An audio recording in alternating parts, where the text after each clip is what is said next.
into the book of Obadiah today, and I'm excited to now actually get in to some of the books that we're going to go through, and I hope that you had a chance this week to read the entire book. Did you read the entire book of Obadiah this week? I know that was one of the assignments we had for our life groups, and it was a really hard assignment because it's just 21 verses. The whole book is very, very short. It's a very short, concise book. So, you could walk around this week if you wanted to and say, hey, I read a whole book of the Bible this week, and you would be telling the truth. Because the book of Obadiah is a short one. But let me tell you, Obadiah, he makes up for the brevity by the power that is in this book, because there is some really strong lessons for us today. And I wanted to start off today by asking, how many of you remember this? I have a picture here I want to show you. How many of you remember these little toys, I guess you could call them, the Magic 8 balls? Do you remember these? Do you know what these are? Okay, so when I was in elementary school, I think the Magic 8 balls were starting to come out. And what a Magic 8 ball is, it looks like, well, you could see it. It's an 8 ball like you would see on a pool table, except it's a little bit bigger. And what you can't see with the picture is you would often shake it up and you would turn it upside down, and on the bottom there would be a message, a magical message that would pop up to tell you how you should make a certain decision. And I remember it was all the rage when I was in school when it first came out. So everybody, it seemed like, had a Magic 8 ball. I did not. I was left out. But I didn't have a Magic 8 ball. But I remember there was this one kid when I was in school that would bring his Magic 8 ball, and sort of as a joke, but I don't know, sometimes I think he actually believed this thing. He would actually try to make decisions in his day, like at lunch or out on the playground, based on what the Magic 8 ball told him. And so it would tell you things like, yes, this is certainly going to happen, or no, you shouldn't do this, or I could see it in your future. There'd be all these different messages that would pop up, and of course we would get a good kick out of it and think it was funny. But I think all of us, though, have this desire, don't we, to want to know what the future looks like? I mean, think about it. People go to all kinds of places and look into all kinds of things to try to figure out the future. People will go into astrology and look at the stars. People go into the horoscopes that are in the newspaper. Others will go and they'll do palm reading, and they're able to look at the way, supposedly, which we know isn't true. They look and they think they could tell the future by the way that the creases are in your palms. There's all these different methods. And again, it's understandable because the future can be a little bit scary, can't it? Because we don't know what it holds. It's an unknown. Anything that's unknown to us, we don't like. We don't like uncertainty in our lives. There's a comfort that comes in having certainty. But what we find is, as we look into all these different methods, we find that they fail because we realize that stars are just stars, right? We realize that some people look at tea leaves, right? Tea leaves are just tea leaves. Palms are just a palm of your hand, and an 8 ball is just a cheap plastic thing that they put some liquid in with a little square that moves around and gives you a different message. That's all it is. See, and so then that still begs the question, is there any way to predict the future? That's why people keep looking. They keep trying to find new methods to try to answer this question. There has to be a way out there to predict the future, right? Well, as we start digging into the actual books here in the Minor Prophets, and we look at Obadiah is the first and he is the earliest of the prophets. He lived around 800 BC, so we're talking obviously about 800 years before Jesus. And in the book of Obadiah, we see how he predicts the future, but not really in a way that you might think. Not maybe in the way that maybe we would imagine the future would be told to us. And so again, the passage today is the whole book of Obadiah. We're going to go through the whole book together today, because what we're going to see as we read through this is he's focusing on a people group called the Edomites. Okay? Now, you probably don't know much about the Edomites, but you should, because the Edomites were blood relatives distantly, but they were blood relatives of the Israelites. Now, if you want to get into a little bit of history, and I'm not going to go into every specific thing, but we know that the Edomites were the descendants of Esau. Do you remember Jacob and Esau? Remember the birthright that was given? Okay? All right? The Edomites had a very troubled history with Israel. As a matter of fact, we see many situations in the Old Testament of how they interacted with one another. There's an instance one time when the Israelites, upon entering into the Promised Land, they were not allowed to go through Edom because they didn't want Israel to come through, so they didn't allow them passage. We know that they fought against the first king of Israel, King Saul. We know that they also stood against the third king of Israel, Solomon. We read in places where they actually invaded Judah. And then we read later, and as we'll see here in Obadiah, where actually the tables were turned and they were invaded and attacked by Israel or by Judah. So today I'm going to be reading from the NIV. So if you don't have the NIV, that's fine. We'll have it here on the screen. And I want to invite you to follow along. You can use a Bible app or again, just read along. But here's what it says, starting in verse 1. It says, "The vision of Obadiah. This is what the sovereign Lord says about Edom. We have heard a message from the Lord. An envoy was sent to the nations to say, 'Rise and let us go against her for battle. See, I will make you small among the nations, and you will be utterly despised.'" You know, something that's really interesting here is we see one of these "thus saith the Lord" statements. And we're going to see this a lot throughout the minor prophets. Because what Obadiah is trying to say is this is a message directly from God. This is an authoritative message. This isn't my opinion or something I've come up with. This is something that comes directly from God. And one of the ways that God shares his message is through, as we see here, it speaks of an envoy. Now, there's a lot of discussion, believe me, when I was looking at this, about what this envoy is, but most believe that an envoy would have been an angel. An angel would have come to share this message with the nations. So Obadiah, evidently here we see, has met with this envoy from God to share this message. And here's what the message is in verse 3. "The pride of your heart has deceived you. You who live in the clefts of the rocks and make your home on the heights, you who say to yourself, 'Who can bring me down to the ground?' Though you soar like eagles and you make your nest among the stars, from there I will bring you down, declares the Lord." See, the Edomites, they were filled with a lot of pride. You could kind of see it there, right? Like, they are really into themselves. They're like, look how safe and powerful we are, the places that we have built. We have this great sense of security that nothing could happen to us. They had pride in the location of where they were. They thought because of the mountains, because they lived up in a mountainous area, they thought that because they lived up in this geographically quote-unquote safe area that nobody could touch them. They had built barriers and walls and different things that they thought would keep them safe. You know, the funny thing is that sometimes we fall into the same problem in our lives, don't we? We have these false senses of security that we've built up to make ourselves feel better. The same thing's going to happen to them. Look what it says in verse 5. "If thieves came to you, if robbers in the night, oh, what a disaster awaits you. Would they not only steal as much as they wanted? If grape pickers came to you, would they not leave a few grapes? But how Esau will be ransacked and his hidden treasures pillaged." You know what we see here? That they had another sense of pride. And this is one we have to be careful of. They had pride in their wealth.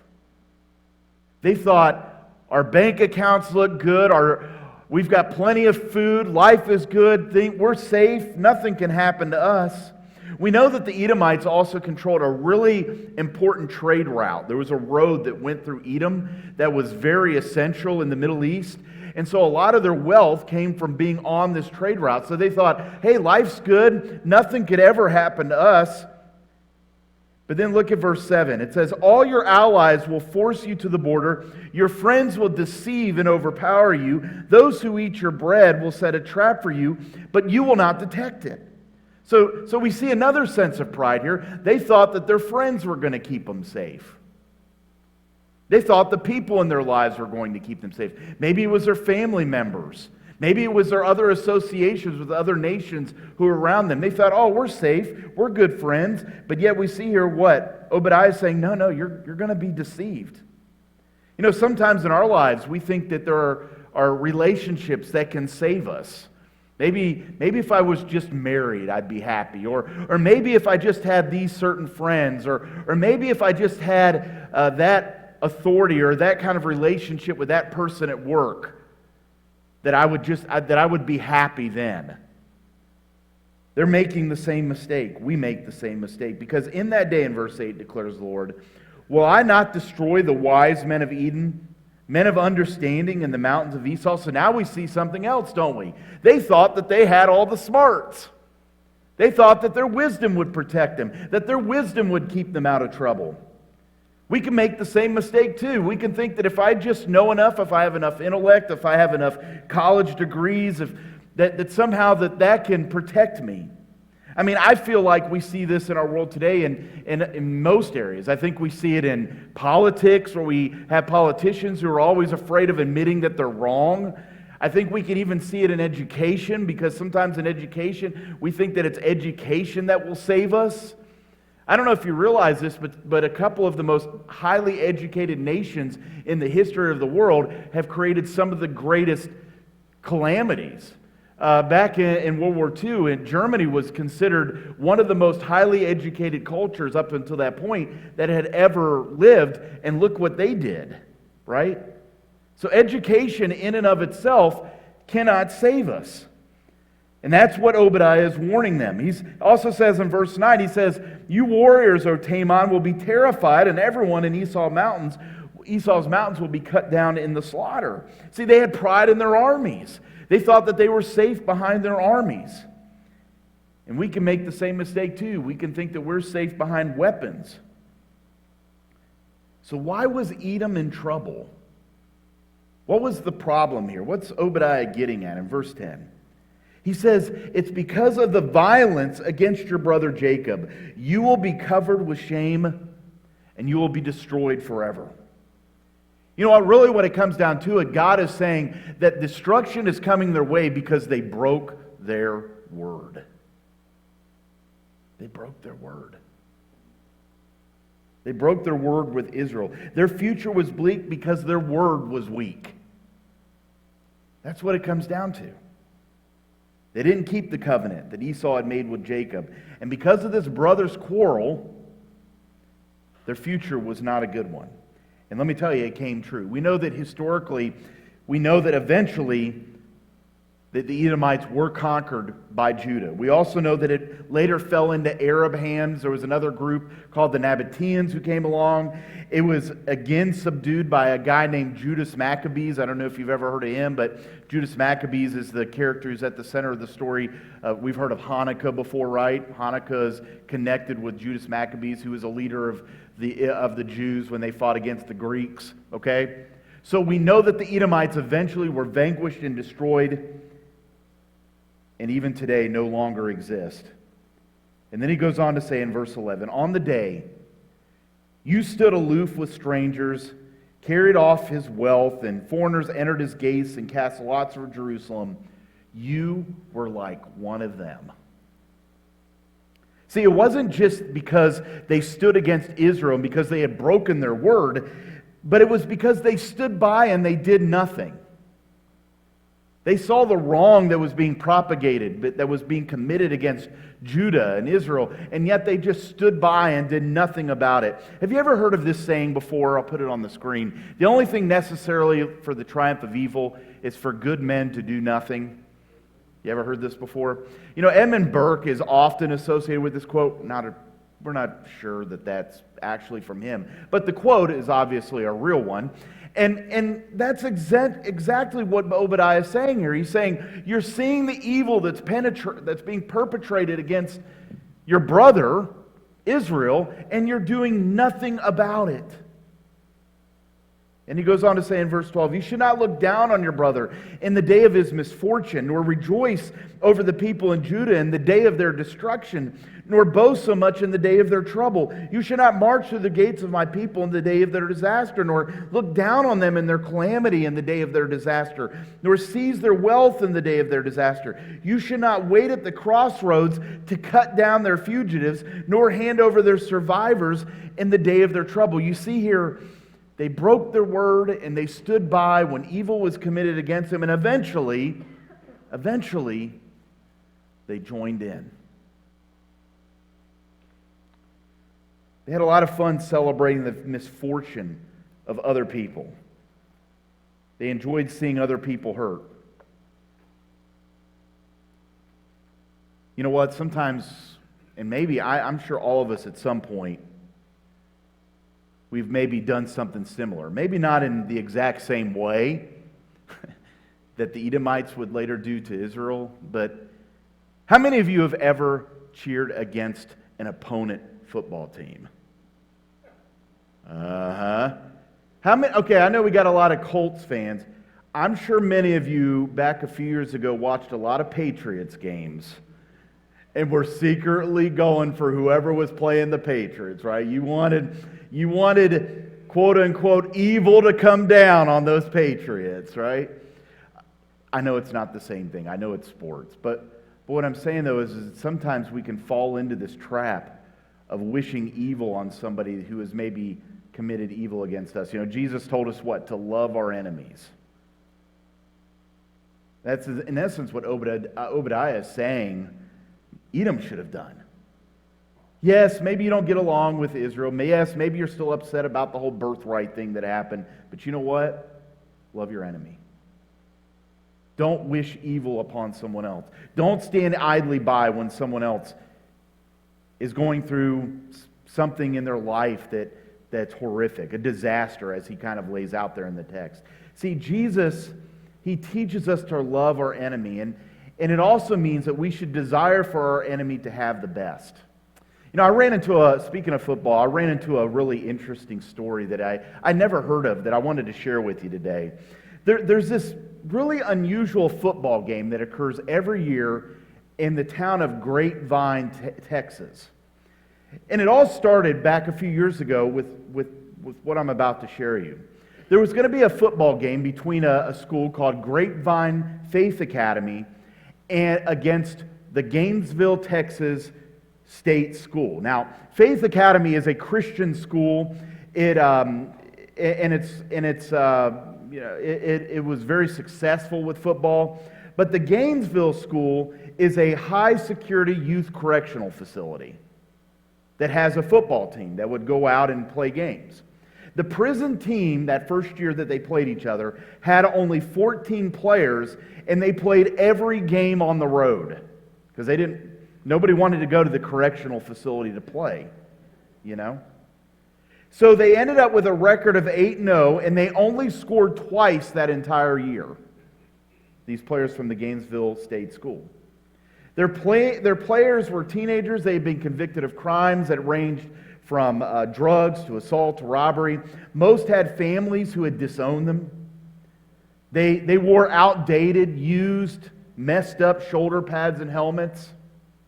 Well, Faith Academy was 7-2. They had 70 players. They had 11 coaches. They had the latest equipment. And Chris Hogan, who was the head coach at Faith Academy, he knew the Gainesville team was not going to have any fans at the game. He knew that they were just going to show up and play in front of no one who was their fans. So here's what he thought.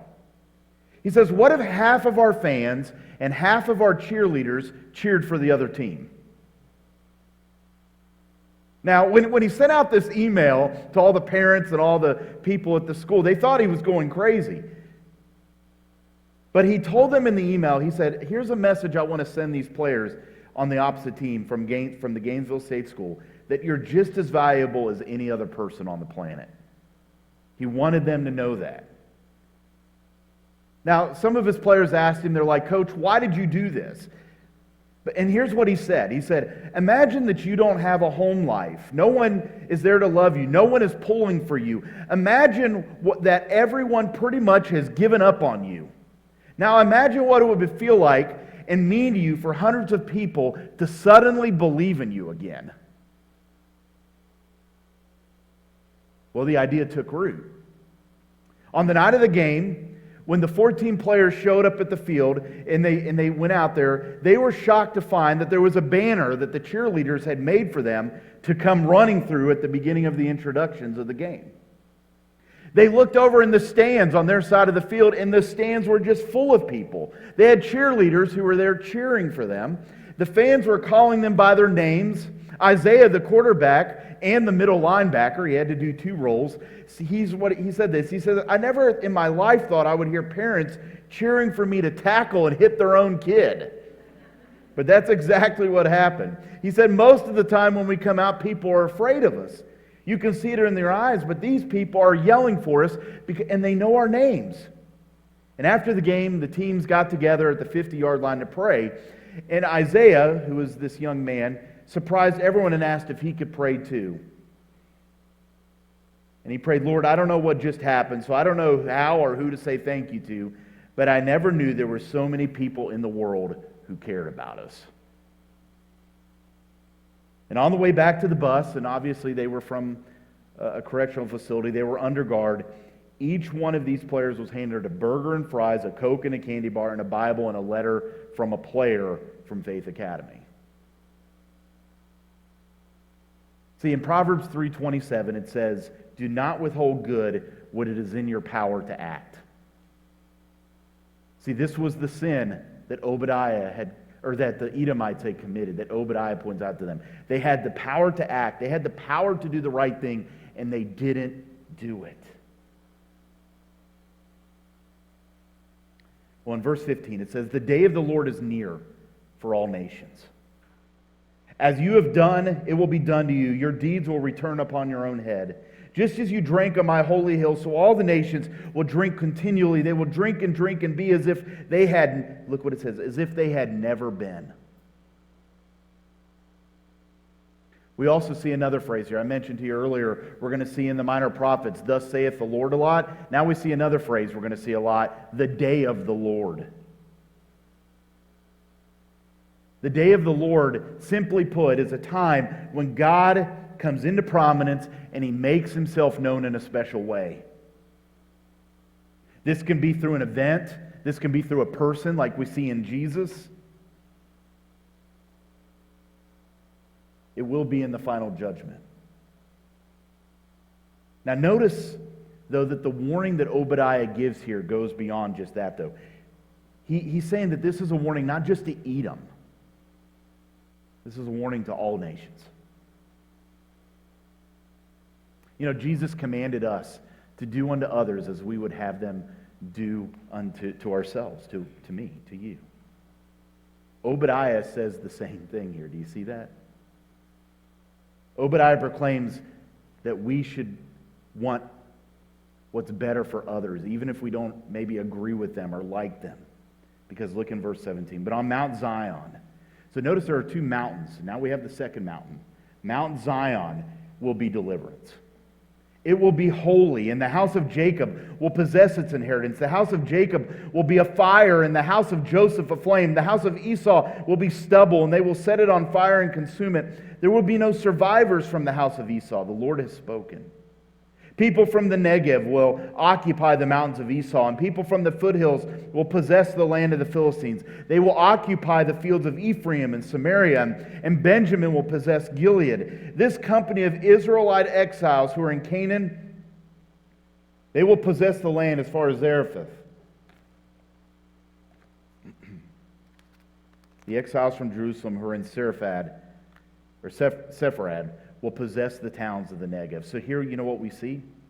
See, Obadiah goes from the doom of Edom to the glory of Mount Zion. He promises that God's kingdom will be a place of safety, of salvation, filled with God's gifts, a place of unity, a place of victory. You know what? We see here, right here, we see the future of a person whose strength is in the Lord. You know, I started this message today asking you, can we know the future? Obadiah is laying it out, and he's saying, yes, you can. You can know the future, but it depends on where your hope and where your faith is put. If your faith is put in Christ, if your faith is put in God, we can find a place of safety and salvation where we receive God's gift and we can have the ultimate victory. But you can also know your future if you don't. It's a place of doom. See, verse 21, deliverers will go up to Mount Zion to govern the mountains of Esau. And look how it ends. And it says, and the kingdom will be the Lord's. Jesus in his prayer said, your kingdom come, right? Your will be done. That is exactly what Obadiah is saying here. The kingdom will be the Lord's. The deliverers, if you look here in verse 21, the deliverers that are spoken here, you notice it's in the plural. So this likely probably doesn't mean Jesus quite yet. But there would be those who would foreshadow him. People like Judas Maccabees, like I mentioned, and others. But what's really cool here is that Obadiah ends his prophecy here in this book. There's just 3 words in the Hebrew, and I'm not going to get into those words. But these words denote a very strong connection with the ending of history. The bottom line of history is that the kingdom will be the Lord's. That's how we can know the future. We can know the future today. I like what James Smith says. He says this. He says the struggles between Mount Zion and Mount Esau, because that's the 2 mountains that are being juxtaposed here. The world and the church fade from the prophet's view. He sees the kingdom of Yahweh, of God, ultimately triumphant, surviving all the powers which have tried to destroy her. These words are the polar star to guide God's people through whatever dark days may arise. No matter what comes our way, no matter what the future's like, we remember that short 3-word Hebrew phrase at the very end, the kingdom is the Lord's. No matter what happens, God is in control. It all belongs to Him. And so today, just the point that I want to share with you, and I hope you take home with you, I hope you remember, I hope you live by, it's this, is that your future success will reflect your present choices. That's what he's saying. He's telling Edom, the choices that you're making now are going to bring doom later. But if you side with God and you watch out for His people, or you watch out for any people for that matter, and love them like I do, you can know that you'll have future success. You know, we spend a lot of time wanting to know the future, but we can know a great deal of it now by the choices that we make. You know, there was a study, a very interesting study as well, because I want to look at this point in 2 different ways. I want to look at it just in the way that we live our life, just generally, but then the ultimate victory that comes in God. There's 2 ways of looking at this. And there was a study that came out a few years ago that said this, and I thought it was very interesting. If you graduate from high school, you work full-time, and you wait until 21 to get married and have a child, that there is only a 2% chance that your family will live in poverty. This is a statistic I share when I do some classes at school. Okay?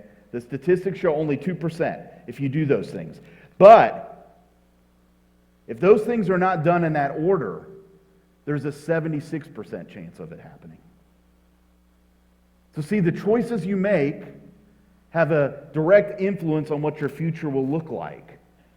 See, what that study is showing is what the Bible's been saying all along.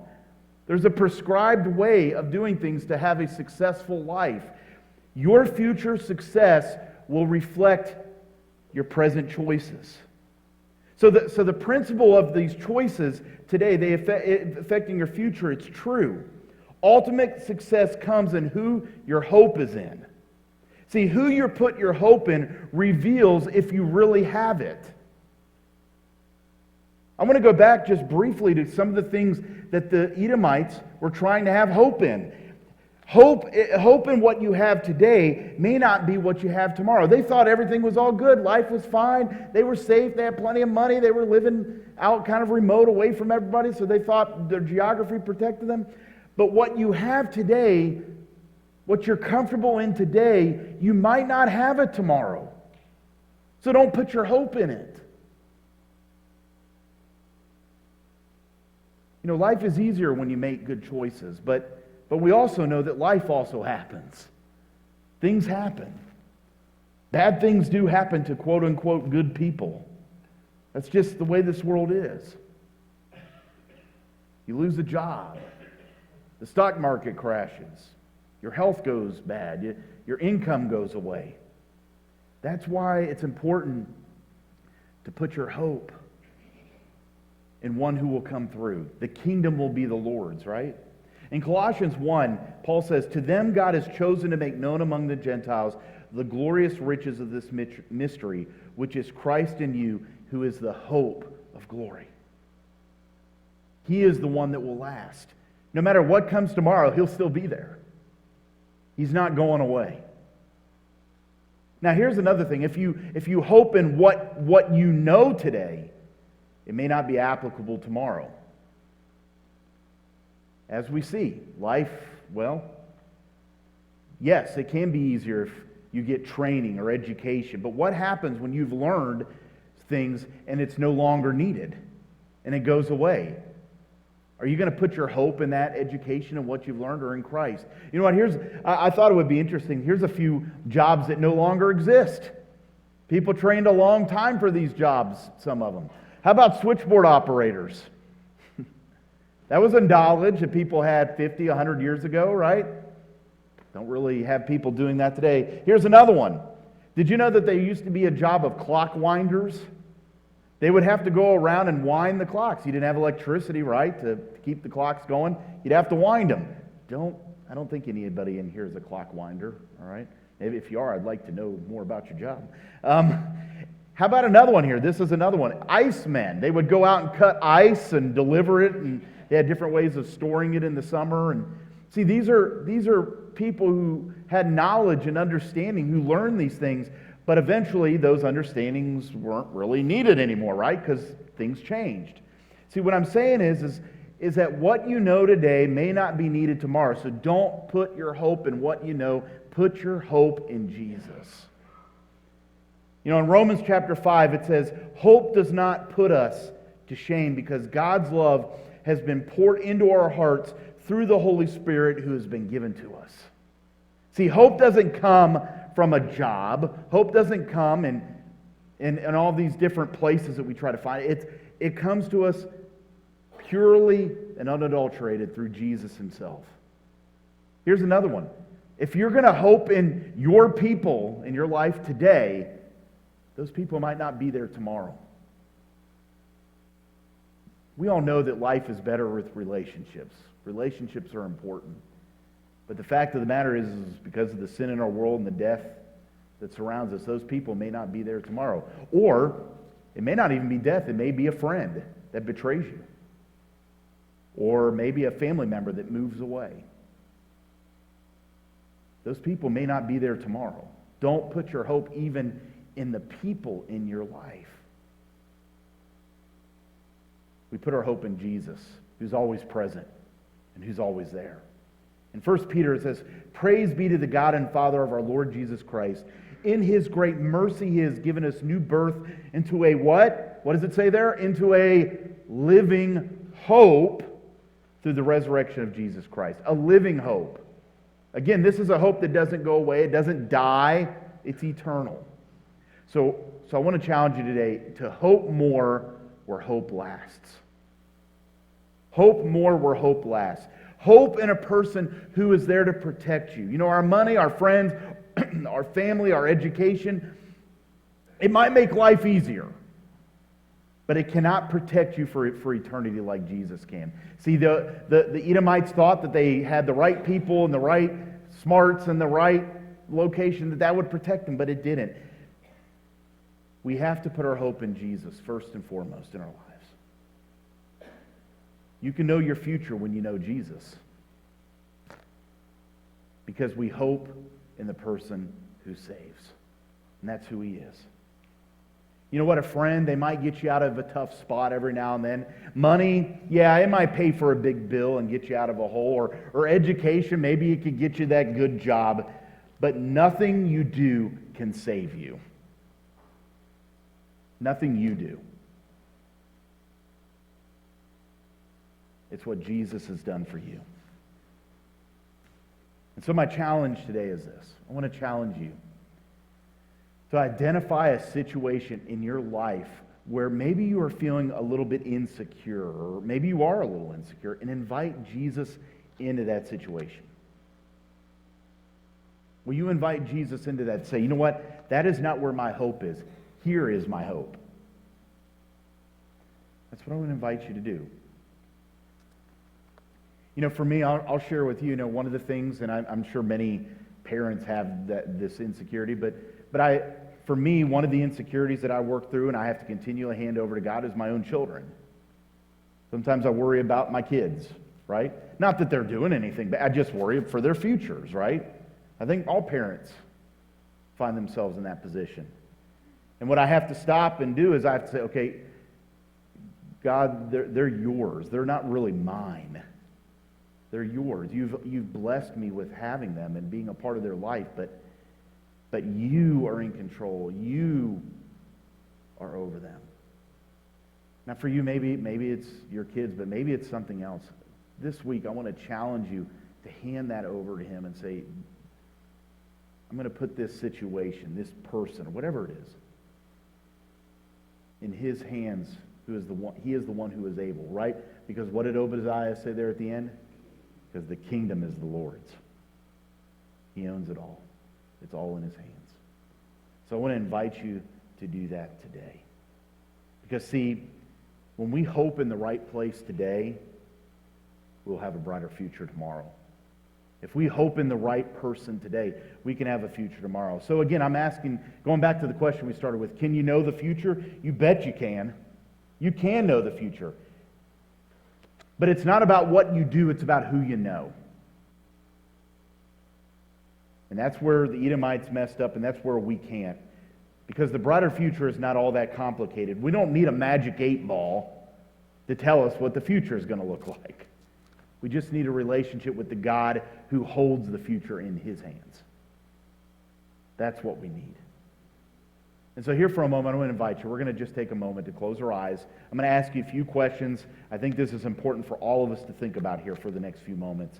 So close your eyes if you want, or I'll have the questions on the screen if you just like looking at the question and thinking about it. Either way is fine. But here's the first question. What area of my life is given its security by something or someone other than Jesus? It could be your relationships. It could be your bank account. Maybe you put in a security system to keep you safe. Where have you tried to find security outside of Jesus?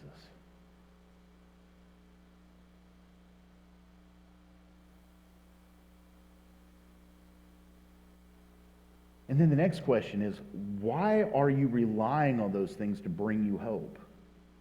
Why is that? What is the insecurity that's there?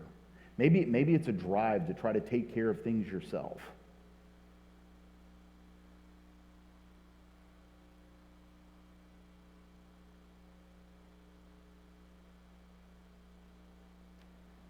And then one final question. What will I trade this week for the hope of Jesus? Will I hand over my finances first to Jesus? Will I bring Jesus into a friendship that I have? Maybe rely on Jesus to actually say, hey, Jesus, I want you to take care of me.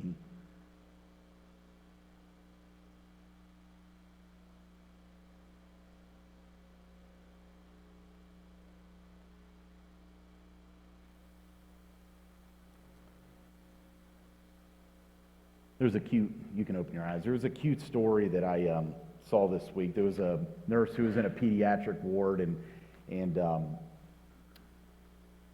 she would listen to the children's heartbeats, and sometimes she would let the kids take the stethoscope and listen to their own hearts. And of course, every time they would listen, they would smile as they would hear their own heart pumping. But she got a comment one time from a little boy that equaled no other.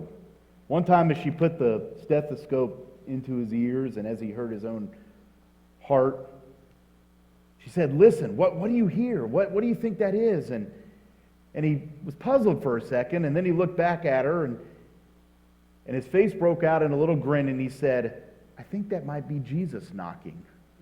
Knocking at my heart. Yeah. you know what? Today, Jesus is definitely knocking at your heart. He wants you to rely on him. He wants you to put him first. He wants you to say, Jesus, you are my hope. Not all of this. You alone are my hope.